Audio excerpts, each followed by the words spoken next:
Hello again, everyone, and welcome back to Reddit Aliens. I am John, and as always, thank you so much for being here. A good topic? Let's do it. What were some "that was way too close" moments in history? Please remember to like, share, and subscribe. 2012 coronal mass ejection. The most powerful solar storm in 150 years occurred on July 23, 2012. Scientists claim that the storm could have knocked out the entire modern world if it arrived 9 days earlier. Luckily for us, it didn't hit, as the Earth was in a different position along its orbit. In 1957, a fire in the Sellafield Nuclear Power Station, UK, burned through the HEPA filters and should have contaminated the whole north of England. This is known as the UK's biggest nuclear disaster. The UK was saved by a man named John Cockcroft, who, during design, insisted that a second set of filters be installed on top of the exhaust towers. All others ridiculed this idea as expensive and redundant, and the towers became known as Cockcrofts Foles. These towers saved the UK, so we're very lucky for his folly. Ojide Khan, Genghis Khan's third son and heir, died in December of 1241. Prior to his death, a Mongol army under his nephew Batu and a general named Subutai had been given authority to conquer Europe all the way to the Atlantic. Upon news of his death, they turned around and went back to help choose the next great Khan. No further Mongol invasion of Europe ever got beyond the planning stages. Now we can talk about the practical limitations of a steppe army campaigning all the way to the Atlantic successfully, ignoring Attila the Hun, managed to get as far as northern France and northern Italy 7 centuries earlier without proper siege equipment, but the Mongols had already successfully penetrated as far as Poland and Hungary, beating organized European resistance along the way without a lot of difficulty. It doesn't seem incredible to me that a military that could conquer China would have caused incredible devastation in Central and Western Europe. What does European history look like if large parts of it had been either devastated by foreign invaders or even ruled by a Mongol dynasty in the 13th century? We don't know, because one man who most people have never even heard of drank himself to death, and an otherwise victorious, well-led, well-equipped, and motivated army had to go home to decide who takes orders from next. A lot of these are recent. It's weird to think about the times in prehistory where the human population was probably under threat due to a supervolcano or disease or whatever, but we didn't have the knowledge or skills to record any of it, and we survived by the global version of the skin of our teeth. Have you heard about the 1967 solar storm? It's not as famous as some others, but it had the potential to kick off a nuclear war. The storm messed with us in the U.S. Air Force's radar system, making them think they were under attack. The oil well fires in Kuwait almost gave us a taste of what a nuclear winter would be like. Blowing the fires out with a MiG engine and dousing them with a gas turbine turned out to be the heavy hitters in fixing the issue. After World War I, the RMS Olympic was brought back to H&W for a refit and modernization program. During this time, they found a massive dent in the plates below the waterline that was determined to be a torpedo hit that had failed to detonate. If the torpedo had detonated, the ensuing disaster would have been on par with the RMS Lusitania, or her sister ship, the RMS Titanic. Apollo 13 in 1970, when an oxygen tank exploded, astronauts were stranded in space with little hope. It was nearly a disaster, but their teamwork and clever thinking saved them. The Battle of Reman. As the Americans closed in on Germany and reached the Rhine in the closing months of World War II, the Germans had successfully blown up every last bridge except for one that was already wired up and hours from demolition. When Brigadier General William H. Hogue was sent to liberate Reman, he was shocked to discover the Ludendorff Bridge still intact. It was generally accepted that there would be no bridges left, but Eisenhower believed that in the off chance there was a bridge left, it should be captured. Hogue then decided to defy a direct order to link up with Patton further south and sent his men on a suicidal charge to capture the bridge. At the very same time, Nazi troops that had fled across the bridge to escape the Allied advance were frantically trying to set off the detonation charges and drop it into the Rhine. While some of the charges actually went off and badly damaged the structure, the bridge still stood because a lucky hit from an Allied artillery shell severed the wires to the detonation charges before they could be triggered. After a valiant effort, the bridge was captured, opening an Allied beachhead into Germany. The first man across, Alexander A. Drabik, spoke about it. While we were running across the bridge, and man, it may have been only 250 yards, but it seemed like 250 miles to us. I spotted this lieutenant standing out there completely exposed to the machine gun fire that was pretty heavy by this time. He was cutting wires and kicking the German demolition charges off the bridge with his feet. Boy, that took plenty of guts. He's the one who saved that bridge and made the whole thing possible. The kind of guy I'd like to know. Incidentally, Sergeant Drabik became the first man to successfully cross the Rhine and capture German territory since the time of Napoleon. With the tireless work of the Army Corps of Engineers, the bridge survived German mortar attacks, artillery barrages, and hundreds of air raids, defended by the single largest anti-aircraft battery arranged in the entire war. It was nearly obliterated by a near miss from a railgun, SS Frogman, who tried to float downstream during the night and sabotage the bridge, were spotted by special spotlights mounted on tanks. Naval mines sent downstream were caught by nets, and the Nazis even tried to blow it up with V-2 rockets but missed. After 10 days, the Ludendorff Bridge collapsed on its own, killing several engineers trying to keep it standing. But its capture allowed 6 divisions to cross and establish a beachhead in German territory, and likely shortened the entire war by weeks or even months. The Carrington Event was a massive solar storm that happened in 1859 and directly struck the Earth. Its strength was such that it changed the Earth's climate for a while, and infused the very air with so much electricity that telegraph wires around the planet erupted in flames or shocked their operators from feet away. If something like it happened or does happen today, it will radically affect civilization by physically destroying or incapacitating most of our modern technology. We are stupendously lucky this happened back when it did and not in modern times. Pyrrhus of Epirus famously won a battle that was so close and cost so many men on both sides that he opined, "One more victory like that, and I am lost."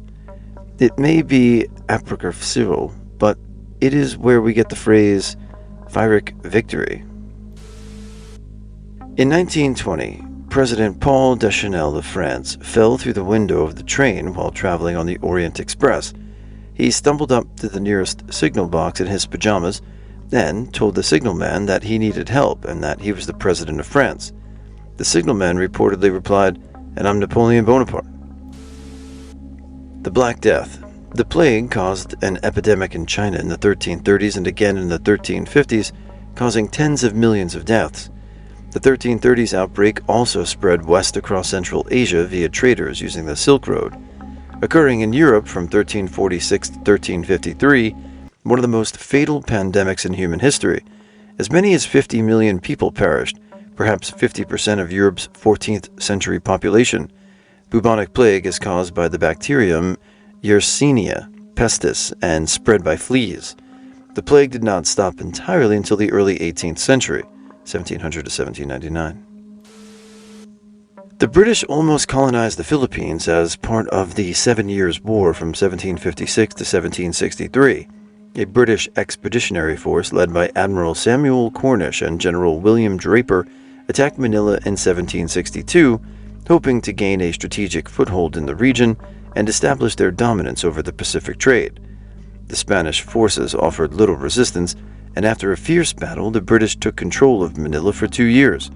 During this period, the British attempted to establish a colonial government and negotiate a permanent settlement with Spain. However, the Treaty of Paris in 1763 ended the 7 Years' War, and as a part of the peace settlement, the British were forced to return to Manila to Spain.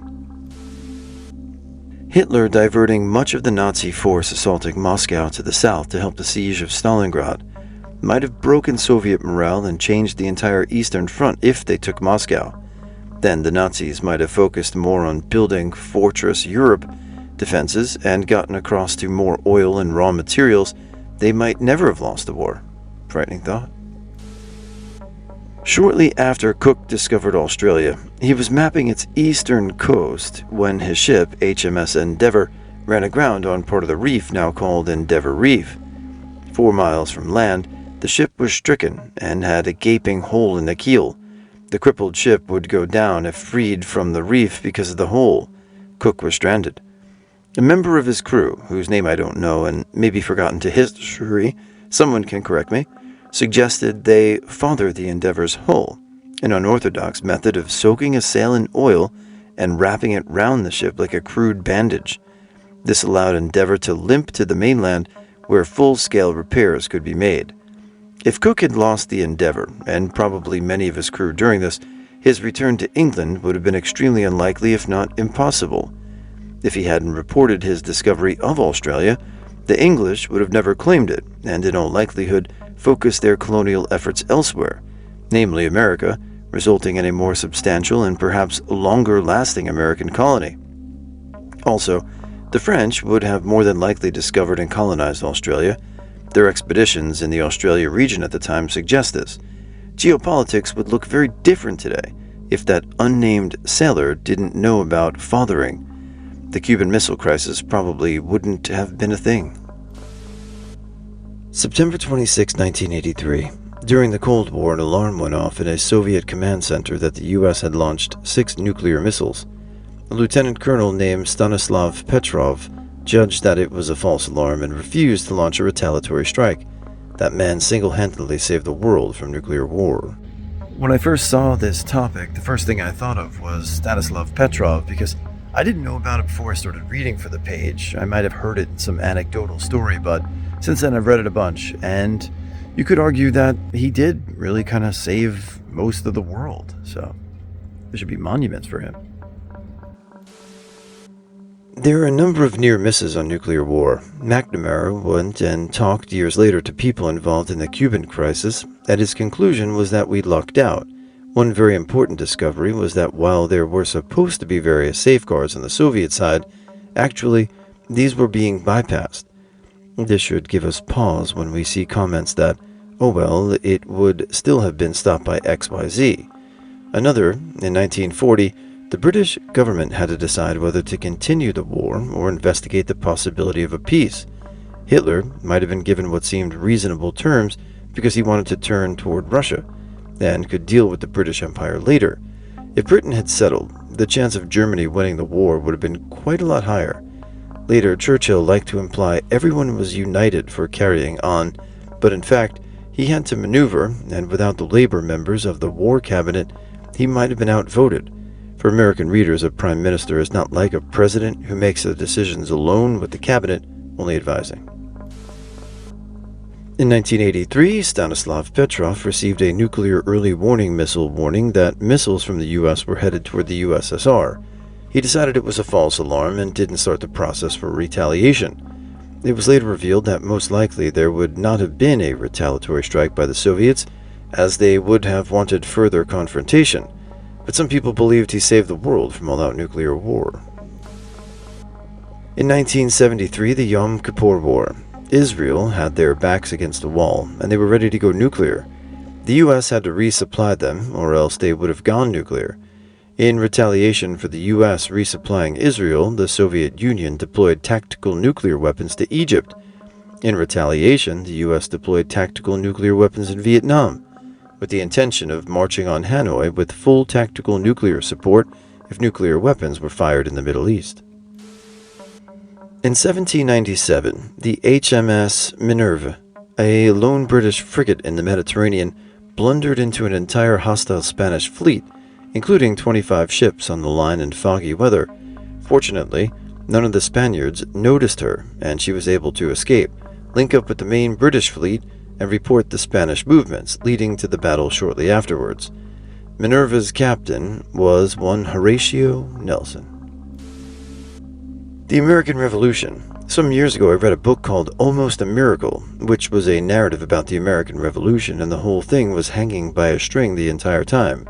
Troops coming and going, the struggles to pay them and afford supplies and munitions, losses in the field, coming and going, the struggles to pay them and afford supplies and munitions, losses in the field, bickering by a divided Congress, and many other factors kept the struggle for independence on the razor's edge of collapse from beginning to end. I recommend the book wholeheartedly. Reston, Virginia Ebola Virus. We got lucky in that it only affected monkeys and not us. We got luckier than you'd think because it was effing airborne. Several staff accidentally exposed themselves and got no symptoms. Lucky, lucky, lucky. To give you an idea, I've heard estimates that it would have taken airborne Ebola about 30 to 40 days from first hitting a major airport, say Cairo, and wiping out 99% of the global population. The times in the 20th century when Russia, America, and England were directly ordered to start World War III, but someone chose to willingly disobey the order. James Blunt was ordered to do it when he was serving in Kosovo, and U.S. Secretary Colin Powell even got on the radio to tell him that he would face a court-martial if he refused to comply. He said that the whole experience is what made him want to retire from the military in order to pursue a career in music instead. There were also quite a few instances where glitches in the defense AI had detected a missile had already been launched, and it was the human operators who refused to launch a counterattack. This is really what stuff like the Terminator and the song 99 Red Balloons were inspired by. It was meant to show us what would happen if we didn't have human cooperation and communication, too.